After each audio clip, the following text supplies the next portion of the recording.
प्रभु का धन्यवाद हो। आप सबों को एक बार फिर से जय मसीह की। परमेश्वर का मैं धन्यवाद करता हूँ। एक और अवसर आपको और मुझको परमेश्वर ने दिया है। आज के इस भाग में इस समय में हम एक वचन के एक भाग पे थोड़ी देर मनन करेंगे और वहाँ से कुछ बातों को सीखने का प्रयास करेंगे जो हमारे आत्मिक जीवन के लिए उन्नति का कारण होगा, जो हमें प्रभु में बढ़ने के लिए कारण होगा, एक अच्छा सहायता और मदद मिल पाएगा। तो आइए इस समय हम परमेश्वर के वचन की ओर जाएं। लूका रचित सुसमाचार उसका 10वां अध्याय उसका 38 पद से लेके 42 पद तक आज हम थोड़ी देर मनन करेंगे और उनमें से कुछ बातों को हम सीखेंगे, जानेंगे और अपने जीवन में आत्मिक उन्नति के लिए उन बातों को अपने जीवन में लागू करेंगे। तो लूका रचित सुसमाचार उसका 10 अध्याय उसका 38 वचन में से 38 से लेके 42 तक हम देखेंगे। सबसे पहले हम उसे पढ़ लेते हैं। जब वे जा रहे थे तो वह एक गांव में गया और मार्था नामक एक स्त्री ने उसे अपने घर में उतारा।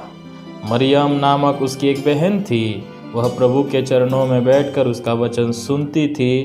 परंतु मार्था सेवा करते करते घबरा गई और उसके पास आकर कहने लगी, हे प्रभु, क्या तुझे कुछ भी चिंता नहीं कि मेरी बहन ने मुझे सेवा करने के लिए अकेले ही छोड़ दिया है? इसलिए उससे कह कि मेरी सहायता करे। प्रभु ने उसे उत्तर दिया, मार्था, हे मार्था, तू बहुत बातों के लिए चिंता करती और घबराती है, परंतु एक बात आवश्यक है और उस उत्तम भाग को मरियम ने चुन लिया है जो उससे छीना ना जाएगा। हमने परमेश्वर के वचन के उस भाग को पढ़ लिया है। तो आइए हम इस वचन में से कुछ बातों को अपने जीवन में उतारने के लिए, लागू करने के लिए कुछ बातों को सीखते हैं। पहली बात, हम मार्था और मरियम के अच्छे गुणों को और उसमें से कुछ एक गुण है जो सही नहीं है, उस गुण को भी हम देखेंगे और सारे गुणों में से जो हमारे जीवन के लिए अच्छा है, प्रभु चाहता है उन गुणों को हम अपनाएं, उन गुणों को अपने जीवन में हम लागू करेंगे। तो आइए हम परमेश्वर के वचन में देखते हैं। सबसे पहली बात, जब हम 38वें पद में आते हैं, लूका 10 का 38 में, तब मार्था के विषय में कहता है, मार्था का गुण के विषय में। पहले हम देखें मार्था के गुण के विषय में। हम जब कभी प्रचार सुनते होंगे तो ज़्यादातर हम मरियम के अच्छे गुणों के विषय में देखते हैं, लेकिन मैं आपको बताना चाहता हूँ यहाँ पे प्रभु यीशु मसीह ने मार्था के गुणों को भी वचन के माध्यम से प्रकट किया है। तो आइए हम देखते हैं। सबसे पहले हम देखते हैं कि यीशु मसीह किसी गांव की ओर जा रहे थे और बैतनिय्याह में पहुँचे। और बैतनिय्याह एक ऐसा गांव है जिस गांव में प्रभु यीशु मसीह बार बार जाया करते थे, जिस गांव के लोगों के साथ या उस लाजर के परिवार के साथ यीशु मसीह का एक गहरा संबंध था, अच्छा रिश्ता था और वे लोग परमेश्वर की सेवकाई में आगे आते थे, मदद भी करते थे। और उसी गांव बैतनिय्याह नगर के बाहर से ही यीशु मसीह का स्वर्गारोहण हुआ। इस प्रकार वचन में लूका रचित सुसमाचार के आखिरी अध्याय में आखिरी वचनों में हम पढ़ते हैं। यहाँ पे उस गांव में जब प्रभु यीशु मसीह पहुँचे अपने चेलों के साथ, तो मैं विश्वास करता हूँ चेलों के साथ गया, तो हम देखते हैं कि यीशु मसीह को एक स्त्री ने अपने घर में बुलाया, लाजर के बहन ने अपने घर में उसको बुलाया और उस स्त्री का नाम था मार्था। मार्था मरियम और लाजर की बहन थी और ये वही लाजर है जिसको प्रभु यीशु मसीह मरे हुए में से जिलाया, वचन में हम पढ़ते हैं। तो इस मार्था ने यीशु मसीह को अपने घर में बुलाया। मार्था का पहला और सबसे अच्छा गुण है ये कि मार्था स्वयं ना भाई के कहने से, ना बहन के कहने से, ना किसी गांव के कहने से, ना किसी व्यक्ति के कहने से, बल्कि स्व इच्छा से, अपनी मर्जी से यीशु मसीह को अपने घर में स्वीकारा या अपने घर में बुलाया। वो क्यों यीशु मसीह को अपने घर में बुलाई, उसका एक कारण है क्योंकि यीशु मसीह को पहली बार नहीं मिल रही है, बल्कि यीशु मसीह को पहले भी मिल चुकी है और यीशु मसीह के साथ वो अनेकों जगह में हम उसको देखते हैं। इसका मतलब मार्था ने यीशु मसीह को पहचान लिया। मार्था ने यीशु मसीह को पहचान लिया, एक मामूली इंसान के रूप में नहीं बल्कि सर्वशक्तिमान परमेश्वर का पुत्र मसीहा के रूप में, उद्धारकर्ता के रूप में उसको पहचान लिया। इस कारण से मार्था यीशु मसीह की महानता को, यीशु मसीह की तेजस को, यीशु मसीह की महिमामय ग्लोरी या महिमामय दशा को जानने के कारण से कि वो मसीहा है, उद्धार करता है, सर्वशक्तिमान परमेश्वर का इकलौता बेटा है, परमेश्वर है, ये पहचान वो मार्था के जीवन में होने के कारण से मार्था ने यीशु मसीह को अपने घर में स्वेच्छा से बुलाया। मेरे प्रियो, हम यूहन्ना रचित सुसमाचार उसका 1 अध्याय के 11वें आयत में हम इस प्रकार पढ़ते हैं, यीशु मसीह अपनों के बीच में आया लेकिन उसके अपनों ने उसे स्वीकार नहीं किया। इसका मतलब यह है यीशु मसीह यहूदियों के बीच में आया क्योंकि उद्धार यहूदियों के द्वारा, यहूदियों के माध्यम से आना था और यीशु मसीह सबसे पहले यहूदियों के बीच में आया, अपनी खोई हुई भेड़ों के बीच में आया उनको बचाने के लिए। लेकिन यीशु मसीह के वचन में हम पढ़ते हैं यूहन्ना 1:11 में कि अपनों ने उसे स्वीकार नहीं किया, अपनों ने उसे ठुकरा दिया, अपनों ने उसे अस्वीकार किया। ये अपने कौन? इजराइली। और इजराइलियों के विषय हम देखें तो उत्पत्ति के पुस्तक से लेके मलाकी की पुस्तक अनेकों बार परमेश्वर ने अपने दास भविष्यवक्ताओं के माध्यम से भविष्यवाणी करवाया कि जगत का उद्धार करता या तुमको छुड़ाने वाला मसीहा एक कुंवारी के गर्भ से आएगा, तुम्हारा उद्धार करता दाऊद का पुत्र होगा, तुम्हारा उद्धार करता बेतलेहम से आएगा। ये सारी भविष्यवाणी, अनेकों भविष्यवाणियां मसीह के आगमन के विषय में परमेश्वर ने अपने दास भविष्यवक्ताओं के माध्यम से इजराइलियों के बीच में प्रकट किया था। और ये सारी बातों को इजराइलियों में से बहुत तेरे लोग जानते थे कि हमारा मसीहा आएगा, हमको छुड़ाएगा, हमको उद्धार देगा। लेकिन जब मसीहा उनके बीच में आया तो उन्होंने उसे अस्वीकार कर दिया। मसीहा उनके बीच में आया तो उनकी आंखों में पर्दा पड़ा हुआ था। मसीहा उनके बीच में आया तो उसे वे पहचान ना पाने के कारण से उस उद्धारकर्ता को उन्होंने अस्वीकार कर दिया, उसे ठुकरा दिया। लेकिन बाइबल ऐसा कहती है कि मार्था उसको पहचानने के कारण से उसको स्वीकार की, ना केवल स्वीकार की बल्कि उसको अपने घर में खुशी खुशी ले गई, आनंद से ले गई। अपने भाई के कहने से या बहन के कहने से नहीं, अपनी मर्जी से उसको स्वीकार किया और अपनी मर्जी से उसको घर में ले गई। हम परमेश्वर के वचन में एक और व्यक्ति के विषय में देखते हैं, लूका रचित सुसमाचार उसका 19वें अध्याय में जक्कई के विषय में हम देखते हैं। जक्कई एक नाटा व्यक्ति था और वो चुंगी लेने वालों का सरदार था, बाइबल ऐसा बताती है। और वो यरीहों से यीशु मसीह गुजरने को था। नाटा होने के कारण से वो यीशु मसीह को देख नहीं पा रहा था, क्योंकि उसको देखना चाहता था। उसके विषय में सुना जरूर था लेकिन उसको अपनी आंखों से देखना चाहता था। और ये इच्छा, ये चाहत के कारण से वो एक नाटा व्यक्ति, जो उसके लिए असंभव था एक ऊंचे पेड़ में चढ़ना, वो चढ़ गया। और चढ़ने के बाद यीशु मसीह जिस रास्ता से जाने वाला था उसी पेड़ के सामने चढ़ने के कारण से यीशु मसीह उसी रास्ता से आया। और जो पेड़ के पास पेड़ में जक्कई चढ़ा हुआ था उसी पेड़ के सामने यीशु मसीह रुका और ऊपर देख के कहता है, हे जक्कई झट नीचे उतरा, मुझे तेरे घर में रहना अवश्य है। और इस बात को सुनते ही जक्कई जल्दी से उतर आया और यीशु मसीह को अपने घर में आनंद के साथ ले गया। दुख के साथ नहीं ले गया कि यीशु मसीह मेरे घर में आ रहा है। वो जानता है यीशु मसीह कौन है, उसके बारे में सुना था, अब देख लिया। जब यीशु मसीह ने ये उम्मीद नहीं किया था जक्कई ने कि यीशु मसीह मेरे घर में आएगा, लेकिन जो उम्मीद नहीं किया था उससे बढ़कर यीशु मसीह उसके साथ करने को जा रहा है। इसके यीशु मसीह के घर में वो यीशु मसीह जक्कई के घर में जाने को तैयार है और जक्कई भी उसे ले जाने को तैयार है। और जक्कई कैसे ले जा रहा है? आनंद के साथ ले जा रहा है। मैं विश्वास करता हूँ मार्था ने भी उसको भी आनंद के साथ ले गई अपने घर में। हम परमेश्वर के वचन में हम देखते हैं उत्पत्ति की पुस्तक उसका 3 अध्याय 20 पद में इस प्रकार परमेश्वर का वचन कहता है, देख मैं द्वार पर खड़ा हुआ खटखटाता हूँ, यदि कोई मेरे शब्द को सुनकर द्वार खोलेगा तो मैं उसके पास आकर भीतर उसके साथ भोजन करूँगा और वह मेरे साथ।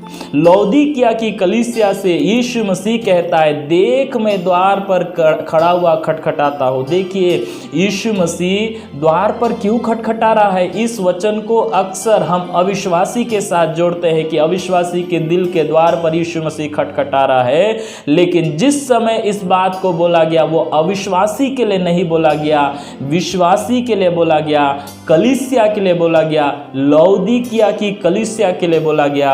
और लौदीकिया की कलीसिया के लिए संदेश क्या था? लौदीकिया के लोग कैसे हो गए थे? ना तो ठंडा थे ना गर्म थे, बल्कि वो गुनगुना थे और परमेश्वर यीशु मसीह उन्हें अपने मुंह से उगलने पर थे।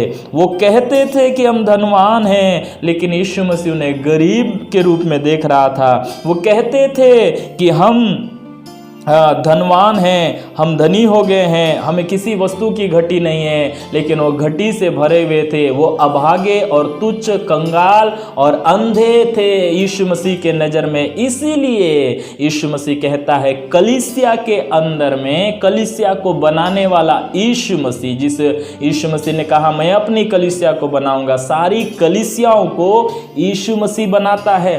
कलीसियाओं को बनाने वाला पास्टर नहीं होता, विश्वासी नहीं होता, कलीसिया को बनाने वाला यीशु मसीह होता है। और यीशु मसीह उस लौदीकिया की कलीसिया को बहुत सालों पहले बनाया और उसको मजबूत किया, और जब वो कलीसिया बढ़ने लगा तब वो कलीसिया यीशु से हटकर, यीशु के अधीनता से हटकर किसी और की अधीनता में चला गया। अब जिस कलीसिया में यीशु का अधिकार होना चाहिए वो कलीसिया में ही यीशु मसीह नहीं है। यीशु मसीह कलीसिया के अंदर नहीं, यीशु मसीह कलीसिया के बाहर से खटखटा रहा है। क्यों ऐसा हो रहा है? क्योंकि लोगों ने यीशु मसीह को कलीसिया से बाहर कर दिया। उस कलीसिया का मुखिया यीशु मसीह होना था, लेकिन उस कलीसिया का मुखिया शायद कोई पास्टर हो गया होगा, उस कलीसिया का मुखिया शायद कोई प्राचीन हो गए होंगे, उस कलीसिया का मुखिया शायद कमिटी हो गया होगा, या उस कलीसिया का मुखिया स्वयं, हर एक व्यक्ति अपना अपना मुखिया हो गया होगा। इसीलिए यीशु मसीह कलीसिया के अंदर में नहीं है और कलीसिया के बाहर से द्वार खटखटा रहा है। आज मेरे प्रियो, ऐसा ही बहुत सारे कलीसियाओं का हालात हो सकते हैं। बहुत सारी कलीसियाओं की स्थिति यही हो सकती है कि यीशु मसीह जिस कलीसिया का अधिकार रखना चाहिए, जो यीशु मसीह के इच्छा के अनुसार जो कलीसिया चलना चाहिए, अब वो कलीसिया कमिटी की अधीनता में चलता है। परमेश्वर की इच्छा के विरोध में यदि कमिटी निर्णय लेता है तो भी कलीसिया उसी के अनुसार चलता है। पास्टर जो निर्णय लेता है, एक अकेला मुखिया पास्टर है, उसी के अनुसार चलता है। लेकिन ऐसा नहीं है, कलीसिया का मुखिया तो एक ही है, यीशु मसीह। उसकी मर्जी के बिना कुछ भी नहीं होना चाहिए। लेकिन लौदीकिया की कलीसिया में ऐसा नहीं है, इसलिए यीशु मसीह कलीसिया से बाहर द्वार खोलने के लिए खटखटा रहा है। मेरे प्रियो, मार्था के घर में आके यीशु मसीह खटखटा नहीं रहा है, लेकिन मार्था ने यीशु मसीह को स्वयं अपने घर में बुलाया। लौदीकिया की कलीसिया में जैसे यीशु मसीह खटखटा रहा है, आज बहुत सारी कलीसियाओं के अंदर से यीशु मसीह बाहर हो गया है और वो बाहर में है, और कलीसिया के अंदर में लड़ाइयाँ चल रही है, झगड़े चल रही है, ईर्ष्या चल रही है, जलन चल रहा है, भेदभाव चल रहा है, मनमुटाव चल रहा है। क्या उस कलीसिया में यीशु मसीह रहेगा? बिल्कुल भी नहीं। यीशु मसीह उसी कलीसिया में रहेगा जिसमें उसका अधिकार होता है, जो उसके अधिकार के अधीन चलते हैं, जो कलीसिया उस कलीसिया में यीशु मसीह रहता है। लेकिन लौदीकिया की कलीसिया में यीशु मसीह नहीं है। अभी भी मौका दे रहा है कि कोई द्वार खोले।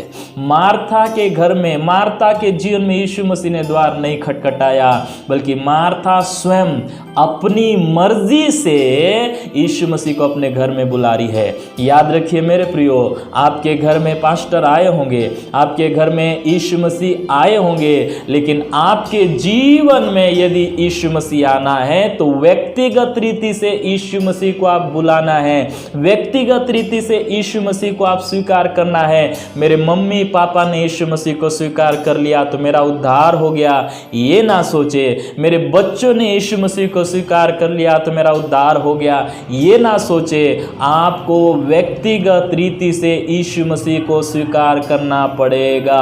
और जब व्यक्तिगत रीति से यीशु मसीह को आप स्वीकार करते हैं तो आपका जीवन बदलना चाहिए, बदल जाता है यीशु मसीह आने से। अब वो हमारा विषय नहीं है, लेकिन हम यहाँ पे आ जाएं तो पहली बात हम सीख रहे हैं मार्था का एक अच्छा स्वभाव। यीशु मसीह को अपनी मर्जी से वो अधिकार दे रही है कि तू मेरे घर का मालिक है, मेरे जीवन का मालिक है। उसी प्रकार आपको और मुझको भी मार्था का ये स्वभाव को अपनाना है, यीशु मसीह को अपने घर में बुलाना है, यीशु मसीह को अपने जीवन में बुलाना है, यीशु मसीह को अपने परिवार में बुलाना है। बुलाने का मतलब सारा अधिकार उसको देना है, घर का अधिकार, निर्णय का अधिकार, फैसले, सारे अधिकार यीशु मसीह का होना चाहिए। हमें उसी प्रकार बुलाना है। मार्था ने उसको क्यों बुलाया? मार्था उसकी सेवा करना चाहती थी, इसीलिए यीशु मसीह को बुलाया। मार्था यीशु मसीह की सेवा करना चाहती थी। हम जानते हैं यीशु मसीह जहाँ जाता था उसके साथ भीड़ जाती थी। यीशु मसीह के चेले तो कम से कम होते थे। तो मार्था मरियम के साथ साथ यीशु मसीह के साथ साथ 12 चेलों को भी बुलाई और वो सारे लोग आ गए और मार्था उन 13 लोगों के लिए भोजन बनाने का काम शुरू कर चुकी है। मैं यहाँ पे हम परमेश्वर के वचन में नहीं पढ़ते हैं कि वो भोजन बना रही थी, लेकिन हम ये विश्वास करते हैं कि उनके भोजन की तैयारी मार्था कर रही थी, 13 लोगों के लिए भोजन।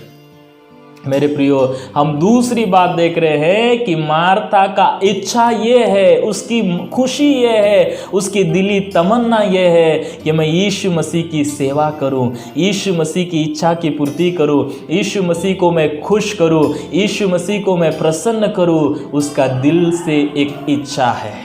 मार्था के जैसे आपके और मेरे जीवन में एक इच्छा होना चाहिए, एक तमन्ना होना चाहिए, एक आरजू होनी चाहिए कि मैं भी परमेश्वर को खुश करूं, मैं भी परमेश्वर को प्रसन्न करूं, मैं भी परमेश्वर को भावता हुआ बलिदान चढ़ाऊं। परमेश्वर जिस बात से प्रसन्न होता है उस बात को मैं करूं, परमेश्वर जिस काम से प्रसन्न होता है वो काम मैं करूं, परमेश्वर जो जीवन से प्रसन्न होता है वो जीवन जीऊं। ये मेरे दिल का इच्छा होना चाहिए, आपके दिल का इच्छा होना चाहिए, किसी के दबाव ने नहीं। मार्था ने स्व इच्छा से यीशु मसीह और उसके चेलों को बुलाया ताकि यीशु मसीह की सेवा कर सके और चेलों को भी खिला सके, उनकी पाहुनाई कर सके। तो दूसरी बात आपको और मुझको सीखने को मिलता है मार्था से कि मार्था के जैसे हमारे जीवन में भी इच्छा होना चाहिए, दिल से एक इच्छा होना चाहिए कि मैं परमेश्वर का सेवा करूंगा, परमेश्वर का आज्ञा का पालन करूंगा, मैं परमेश्वर की इच्छा के अनुसार चलूंगा, मैं परमेश्वर को महिमा दूंगा। जिस प्रकार यीशु मसीह से परमेश्वर खुश हुआ और कहा यह मेरा प्रिय पुत्र है जिससे मैं अत्यंत प्रसन्न हूं, उसी प्रकार उसको मैं खुश करना चाहता हूं, इसीलिए मैं सेवा करना चाहता हूं। ये आपके और मेरे दिल का इच्छा होना चाहिए। किसी के दबाव में आप परमेश्वर को भेंट ना चढ़ाएं, किसी के दबाव में परमेश्वर के लिए गीत ना गाएं, किसी के दबाव में आप प्रार्थना ना करें, किसी के दबाव में आप बाइबल ना पढ़ें, बल्कि सच्चाई को जानें। जब आप सच्चाई को जानेंगे तो आपके अपने आप परमेश्वर की आराधना के लिए आप अपने आप को परमेश्वर के अधीन कर देंगे, अपने आप को परमेश्वर के पीछे चलाने के लिए अपने आप समर्पित हो जाएंगे। किसी को बोलने का जरूरत नहीं है। आज सेवा करो बोलने के लिए, बोलने से ही लोग सेवा करते हैं। परमेश्वर के लिए, परमेश्वर की सेवकाई के लिए हाथ बढ़ाओ बोलने से बढ़ाते हैं। परमेश्वर से प्रार्थना करो बोलने से प्रार्थना करते हैं। संगति रखो परमेश्वर के साथ बोलने के बाद संगति रखते हैं, और कुछ लोग नहीं रखते हैं। लेकिन मार्था क्या कर रही है? स्व इच्छा से परमेश्वर की सेवा, यीशु मसीह की सेवा करना चाहती है, स्व इच्छा से यीशु मसीह की सेवा करना चाहती है। लेकिन एक तीसरा बात जो मार्था के जीवन में पाया जाता है, वो गलत उसके जीवन में पाया जाता है। वो क्या है मालूम? जब मार्था 13 लोगों के लिए खाना भोजन बना रही थी, तो अकेले रहने के कारण से, 13 जन का भोजन बनाना मामूली बात नहीं है। जिस प्रकार आज आपके और मेरे पास सुविधाएं हैं, उस प्रकार का सुविधा उस समय नहीं था। तो हम देख रहे हैं कि मार्था थोड़ा सा घबरा गई, थोड़ा सा मार्था सेवा करते करते घबरा गई और यीशु के पास आके बोलती है, हे गुरु, हे प्रभु, मार्था को मरियम को मेरे पास भेज दे, क्योंकि वो यहाँ पे आके बैठी है। ये तीसरी बात जो बुरी बात है मार्था के जीवन में, वो क्या है मालूम? वो यीशु मसीह को अपने घर में बुलाई जरूर, यीशु मसीह की सेवा या पाहुनाई करने का इच्छा जीव उसके जीवन में आया जरूर, लेकिन उसके जीवन में ये बुराई थी कि वो ये सब अपनी बहन के सहायता से करने का सोच लेके बुलाई। अपने दम पे नहीं, परमेश्वर की आत्मा की सहायता से नहीं, बल्कि किसी और के सहायता से परमेश्वर की सेवा करने का सोची, और वो सहायता उसके पास ना होने के कारण से वो घबरा गई, वो चिंतित हो गई कि मैं अकेले ये सब कैसे करूंगी, अकेले पर यीशु मसीह की पाहुनाई कैसे करूंगी, अकेले यीशु मसीह के लिए मैं भोजन कैसा बनाऊंगी। इसलिए जाके वो यीशु मसीह के सामने शिकायत करने लगी। मेरे प्रियो, मैं आपको बताना चाहता हूं, परमेश्वर के वचन इस बात को बताना चाहता हूं, आप यदि परमेश्वर को, अपने यीशु मसीह को स्वीकार किए हैं अपनी इच्छा से, यदि आपने यीशु मसीह की सेवा करने के लिए निर्णय लिया है, प्रार्थना करने का निर्णय लिया है, परमेश्वर के लिए कुछ भी करने का निर्णय लिया है, आज्ञा पालन करने का निर्णय किया है, तो आप कभी भी दूसरे की सहायता का अपेक्षा ना करें। कभी कभार हम ये बोलते हैं कि आप प्रार्थना क्यों नहीं किए? क्योंकि मेरे घर के लोग प्रार्थना में नहीं बैठते, इसलिए मैं भी प्रार्थना नहीं बैठती, उन लोग मेरी सहायता नहीं करते। आज चर्च क्यों नहीं आए, प्रार्थना में क्यों नहीं आए? क्योंकि मुझको कोई गाड़ी में छोड़ने नहीं आया, मुझको कोई यहाँ से वहाँ मुझको छोड़ने नहीं आया, इसलिए मैं आराधना करने नहीं आया या नहीं आई। इस प्रकार का बहाना करते हैं। तुम आज प्रभु के वचन क्यों नहीं पढ़े? क्योंकि मेरा कोई सहायता नहीं, क्या मेरे साथ कोई बाइबल पढ़ने बैठा ही नहीं। इस प्रकार हम बहुत सारे लोग बहाना ये बनाते हैं कि उसने मेरी मदद नहीं की, मेरे पति ने, मेरी पत्नी ने, मेरे बच्चों ने, मेरे माँ बाप ने, मेरी कलीसिया ने, मेरे पास्टर ने मेरी मदद नहीं की, इस कारण से मैं ये नहीं कर पाया, इस कारण से परमेश्वर का आज्ञा का पालन नहीं कर पाया। ये मनुष्यों से सहायता पाने का उम्मीद करके आप परमेश्वर की सेवकाई के लिए समर्पण नहीं हो सकते। ऑलरेडी पहले से ही, आपके सोचने से पहले ही परमेश्वर ने पवित्र आत्मा को भेज दिया है। आपको यदि सहायता चाहिए तो परमेश्वर से बोलिए कि परमेश्वर, मुझे आपकी सहायता चाहिए, पवित्र आत्मा दीजिए ताकि मैं आपकी इच्छा के अनुसार प्रार्थना कर सकूं, पवित्र आत्मा दीजिए ताकि आत्मा और सच्चाई से मैं आपकी आराधना कर सकूं, पवित्र आत्मा दीजिए प्रभु ताकि मैं आपकी गवाही को लोगों के बीच में दे सकूं। पवित्र आत्मा ही वो मददगार है जो आपकी प्रार्थना में मदद करेगा, आपकी आराधना में मदद करेगा, आपको गवाही देने में मदद करेगा, आपको विश्वास में खड़े रहने में मदद करेगा। तो जब परमेश्वर ने आपको मददगार दिया है तो आप मनुष्यों से अपेक्षा क्यों कर रहे हैं? जब मार्था ने मरियम से उम्मीद किया कि वो मेरी मदद करेगी, तब मैं इनके लिए पाहुनाई कर पाऊंगी, तब मरियम मार्था की मदद ना करने के कारण से, यीशु मसीह के चरणों में बैठने के कारण से मार्था का क्या हाल हो गया? वो चिंतित हो गई, वो घबराने लगी। आप भी जब किसी बात के लिए मनुष्य पर भरोसा करते हैं, परमेश्वर की सेवकाई के लिए हो, परमेश्वर के पीछे चलने के लिए हो, या प्रार्थना आराधना या किसी और बात के लिए हो, जब आप मनुष्यों की मदद को अपेक्षा रखते हैं और वो मदद आपको नहीं मिलता है, तो आप भी चिंतित होंगे, आप भी घबराएंगे, आप भी व्याकुल होंगे। मेरे प्रियो, आपको किसी की मदद की जरूरत नहीं पड़ना चाहिए सिवाय एक के, पवित्र आत्मा से ही हमेशा मदद की अपेक्षा रखना चाहिए। परमेश्वर से हमेशा ये प्रार्थना कीजिए कि प्रभु पवित्र आत्मा के द्वारा मेरी मदद कर। और चौथी एक अच्छी बात जो मार्था के जीवन में पाया जाता है वो क्या है मालूम? मार्था अपनी बहन का शिकायत अपने भाई से नहीं कर रही है। मार्था अपनी बहन का शिकायत पड़ोसियों से नहीं कर रही है। मार्था अपनी बहन की शिकायत और दोष उसके यीशु मसीह के चेलों से नहीं कर रही है। मार्था के जीवन में अपने बहन के प्रति जो भी समस्या था वो प्रभु यीशु मसीह के पास जाके कहती है कि देखना वो मेरी मदद नहीं कर रही है।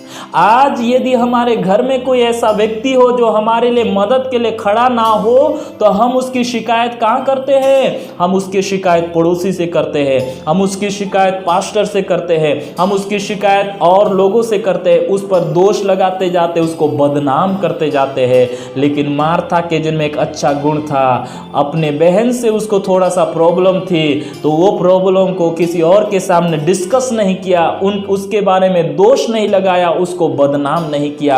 आज एक कलीसिया दूसरी कलीसिया का बदनामी करने को तैयार होता है तो गलत है। एक विश्वासी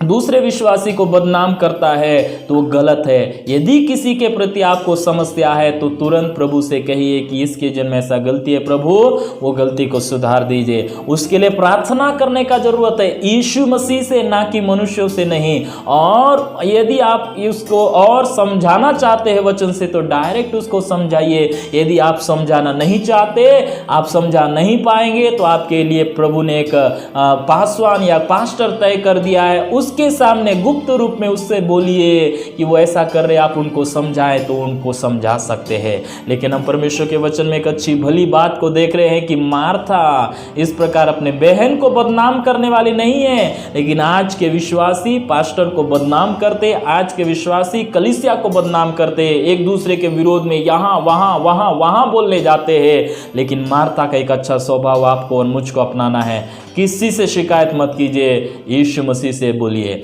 और यीशु मसीह से बोल के उसके लिए प्रार्थना कीजिए और उस बहन के लिए, उस भाई को प्रार्थना करते हुए उसको समझाने का प्रयास कीजिए। आपसे ना हो तो कलीसिया के पासवान से बोलिए।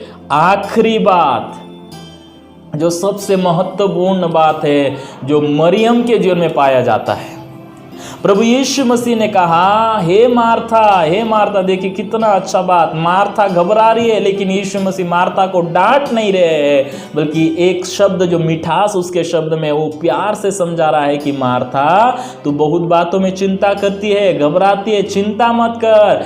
मरियम के जैसे, मरियम को एक बात मरियम के विषय में कहता है कि मरियम ने एक उत्तम भाग को चुन लिया है जो उससे छीना नहीं जाएगा। कौन सा है वो उत्तम भाग? परमेश्वर के प्यारों में आपसे कहना चाहता हूं, परमेश्वर आपको और मुझको जो कुछ भी देता है वो बेस्ट से बेस्ट देता है, उत्तम से उत्तम आशीषों को आपको और मुझको देता है। ऐरे गहरे नथु केरे संसार की वो नाश होने वाली आशीषें, न हवा में हवा रूपी आशीषें नहीं देता, ऐसी आशीषों को देता है जो कभी नाश नहीं होती। और मरियम के विषय में कहता है, जब परमेश्वर हमको उत्तम से उत्तम आशीष देता है तो हम प्रभु के लोगों को भी उत्तम से उत्तम बातों को चुनना चाहिए। तो यहां पे मार्था ने कौन सा उत्तम बात चुना? उस समय मार्था क्या कर रही थी? प्रभु के चरणों में बैठकर उसके वचनों को सुन रही थी। और ये सबसे उत्तम बात है। आपके जीवन में सबसे पहला स्थान ये होना चाहिए कि परमेश्वर का वरदान पाऊं, ये नहीं, परमेश्वर से मैं प्रार्थना करूं, ये नहीं, परमेश्वर के लिए ये करूं वो करूं, ये नहीं। ये सारी बातें बाद में होना चाहिए। सबसे पहली बात तो ये होना चाहिए, प्रत्येक दिन, प्रत्येक पल, प्रत्येक समय आप प्रभु के चरणों में रहना चाहिए और प्रभु की आवाज को सुनने वाला होना चाहिए।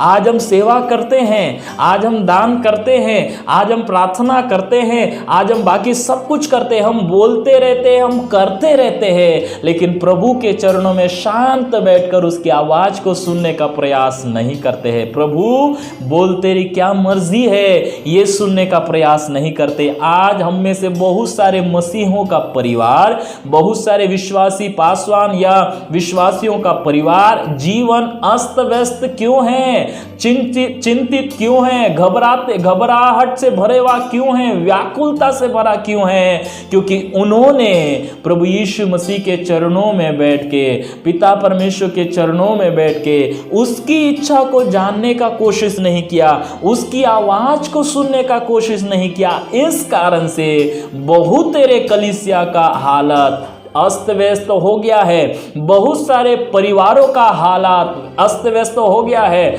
बहुत सारे पासवान का हालात अस्त व्यस्त हो गया है, क्योंकि वो प्रभु का ना सुनकर किसी मनुष्य का सुने, वो प्रभु का ना सुनकर अपने आप की सुने, वो प्रभु का ना सुनकर शैतान की बातों को सुनने के कारण से जीवन ऊंचाइयों की ओर जाना था लेकिन नीचे जा रहा है। जीवन अनंतता की, अनंत जीवन की ओर जाना था लेकिन अनंत विनाश की ओर जा रहा है। लेकिन मार्था ने क्या किया? उसके लिए सेवा करने से पहले प्रभु के चरणों में बैठना उचित समझा और यीशु मसीह को यही अच्छा लगा।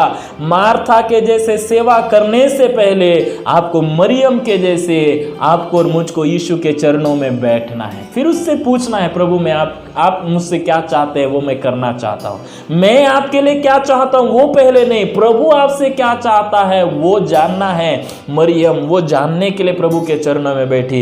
मार्था ने तो यीशु मसीह और उसके चेलों को बुला लिया, घर में बैठा दिया और अंदर चली गई, लेकिन यीशु मसीह के साथ बैठने के लिए कोई नहीं है। मरियम बैठ गई। मार्था को भी यीशु मसीह के चरणों में बैठना था और ये बोलना था प्रभु पहले आप हमसे बात कीजिए, उसके बाद हम अपने लिए भोजन का व्यवस्था करेंगे, क्योंकि यीशु मसीह को यही अच्छा पसंद है। यीशु मसीह को सांसारिक भोजन नहीं चाहिए था। यीशु मसीह अपने वचन में कहता है उसका भोजन क्या है। यूहन्ना रचित सुसमाचार उसका 4 अध्याय 34 पद में कहता है, यीशु ने उनसे कहा, अपने चेलों से कहता है मेरा भोजन यह है कि अपने भेजने वाले की इच्छा के अनुसार चलूं और उसका काम पूरा करूं। यीशु मसीह का भोजन सांसारिक भोजन है, लेकिन उससे बढ़कर उसका भोजन यह है कि भेजने वाले की इच्छा के अनुसार चलूं और उसका काम पूरा करूं। और मार्था के घर में मरियम के सामने पिता परमेश्वर का इच्छा के अनुसार काम करते हुए उसकी काम को पूरा करने में वो लगा हुआ है। वो तो भोजन खा रहा है, यीशु मसीह भोजन ले रहा है, उसका पेट भर रहा है। मार्था घर में भोजन बना रही है, उसके शारीरिक भोजन, लेकिन यीशु मसीह का भूख तो मिट रहा है। वो परमेश्वर की इच्छा के अनुसार काम करते हुए वहां पे अपना भोजन को वो ले रहा है। मेरे प्रियो, मैं आपको बताना चाहता हूँ सबसे उत्तम बात, यीशु मसीह को आपने अपने घर में बुलाया, अपने जीवन में बुलाया है, तो यीशु मसीह की सुनना शुरू कीजिए। आज हम यीशु मसीह की सुनते नहीं हैं। मुझे क्या करना है ये यीशु मसीह डिसाइड करना चाहिए, लेकिन हम अपनी मर्जी से चलते हैं। मैं क्या बोलना है यीशु मसीह डिसाइड करना चाहिए, लेकिन अपनी मर्जी से चलते हैं। मैं क्या सेवा करना है, क्या नौकरी करना है, ये सब कुछ का निर्णय हम करते हैं, क्योंकि हमने कभी प्रभु की आवाज़ को सुना ही नहीं। जब हम प्रभु की आवाज को सुनकर नहीं करते हैं, तब हमारे जीवन में कुछ ना कुछ ऐसी बातें आते हैं जो हमें प्रभु से दूर ले जाती है। इसलिए बहुत अच्छा वचन हम नीति वचन में पढ़ते हैं 3:5-6 में, 3 अध्याय 5 और 6 में, तू अपनी समझ का सहारा ना लेना वरन संपूर्ण मन से यहोवा पर भरोसा रखना, उसी को स्मरण करके सब काम करना, तब वो तेरे लिए सीधा मार्ग निकालेगा। प्रभु का वचन क्या कहता है आगे? तो अपनी दृष्टि में बुद्धिमान ना होना, बुराई से अलग रहना और यहोवा का भय मानना। बीच में परमेश्वर के वचन में कहता है तू अपनी समझ का सहारा ना लेना, संपूर्ण मन से यहोवा पर भरोसा रखना, उसी को स्मरण करके, उसी की अगुवाई पाके, उसकी सुन के ही सब काम करना, किसी मनुष्य की सुन के नहीं। मनुष्य से सुनो जरूर, लेकिन कंफर्म करो कि वो परमेश्वर की आवाज, परमेश्वर का इच्छा होना चाहिए। मार्था तो सेवा कर रही है, बुराई नहीं कर रही है, लेकिन उससे भी उत्तम बात, उत्तम काम मरियम कर रही है, प्रभु के चरणों में बैठ के प्रभु की सुन रही है। तो 5 बात हमने देखा। मार्था के जैसे आप यीशु को अपने दिल में स्व इच्छा से बुलाइए। मार्था के जैसे यीशु की सेवकाई करने का एक तीव्र इच्छा आपके जीवन में हो। मार्था, हम आगे परमेश्वर के वचन में देखते हैं, मरियम के जैसे, मार्था के जैसे किसी की भी शिकायत, पास्टर का, विश्वासी का, किसी की भी शिकायत बदनाम करने के लिए इधर उधर ना जाए, इधर उधर ना ले जाए, बल्कि स्वयं प्रभु से प्रार्थना करे उसके लिए। चौथी बात, यीशु मसीह के वचन में हम पढ़ते हैं कि मरियम के जैसे उत्तम भाग, यीशु मसीह के चरणों में बैठकर उसको सुनने का उत्तम भाग को चुने। और जो पांचवा और आखिरी बात जो मार्था के जीवन में था, जो नहीं होना चाहिए, वो हुआ। वो सेवा करना तो चाहती थी, लेकिन मरियम की सहायता से, आप प्रभु के पीछे चलना चाहते तो हैं, लेकिन मनुष्य का सहायता मत लीजिए। प्रभु उसके लिए आपके लिए व्यवस्था कर दिया है, पवित्र आत्मा। पवित्र आत्मा को मांगिए। प्रार्थना कैसे करना है, पवित्र आत्मा मदद करेगा। आराधना कैसे करना है, पवित्र आत्मा मदद करेगा। गवाही कैसे देना है, पवित्र आत्मा आपका मदद करेगा। हर बात के लिए पवित्र आत्मा आपका मददगार है। इसलिए प्रभु से मदद मांगिए, मनुष्यों से नहीं। मनुष्य की मदद से आप सेवा नहीं कर सकते, प्रभु के पीछे नहीं चल सकते, क्योंकि मदद नहीं होगा तो फिर आप चल नहीं पाएंगे। आइए मेरे प्रियो, समर्पण करें। इन 5 बातों के द्वारा 4 गुणों को अपने जीवन में अपनाएं, और एक जो गुण है उस गुण को अपने जीवन में ना अपनाएं। प्रभु पे भरोसा करें, प्रार्थना करें। सर्वशक्तिमान परमेश्वर, हम धन्यवाद देते हैं आज के वचन के लिए। आपने हमसे बोला, बातें किया।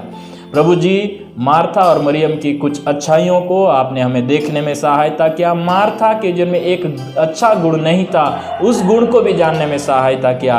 अब हमें सहायता कर इन गुणों को अपने जीवन में अपनाएं और निरंतर हम प्रभु में बढ़ सके, आत्मिकता में बढ़ सके, सहायता कर। धन्यवाद देते हैं, प्रार्थना सुना। यीशु मसीह के नाम से प्रार्थना को मांग लेते हैं, आमीन। परमेश्वर आप सबों को इस वचन के द्वारा आशीष दे। आप सबों को जय मसीह।